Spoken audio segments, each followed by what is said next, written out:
mag-pills na ako. Kasi, yun nga, sinasabi ko, hindi ako capable. Hindi ako talaga capable. Hindi ako pang-asawa. Hindi talaga ako ready bumuo ng family.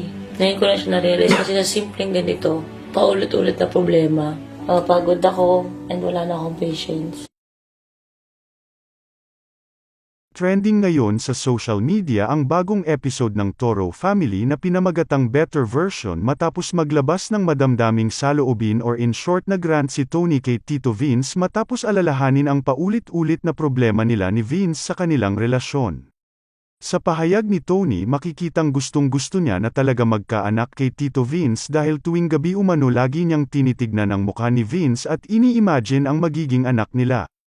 Pero bigla itong nagrant matapos makita si Vince na naglalaro lang imbis na gumawa sila ng baby. Saad ni Tony, hindi talaga ako pang-asawa. At kung maglalabas man ako ng baby sayo tapos hiwalay tayo after. Mangyayari ulit yung kay Tyronia. Kinakausap kita ng maayos kasi parang halos 100 ko na ito na open sayo. Magbabago ka tapos gagawin mo ulit tapos babalik ulit sa ganon? Hindi ako pang pamilya, hindi ko kayang mag-commit sa salitang forever. Kung sa simpleng 100 na paulit-ulit mong ginagawa ayaw ko na. Papunta na kasi ako sa ganon. I have to be honest with you. Wala kang pagkukulang kay Tyronia. Sobrang okay naman lahat. Ayaw ko na ng ganito. Ayaw ko na ulit magdamit ng maganda tapos tutulugan lang ako.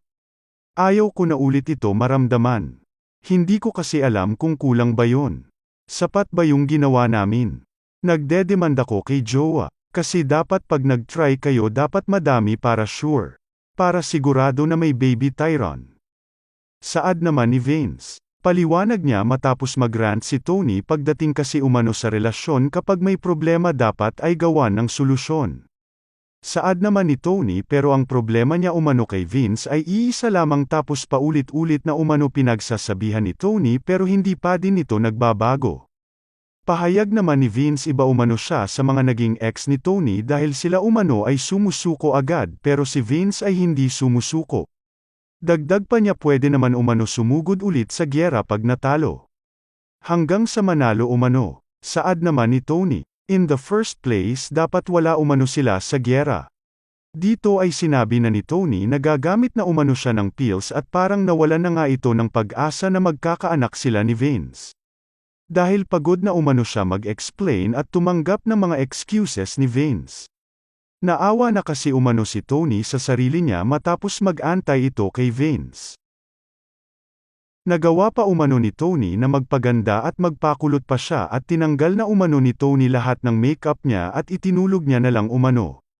Dahil busy umano sa paglalaro si Vince at sobrang nainis pa si Tony dahil pagkagising niya ay naglalaro pa umano si Vince.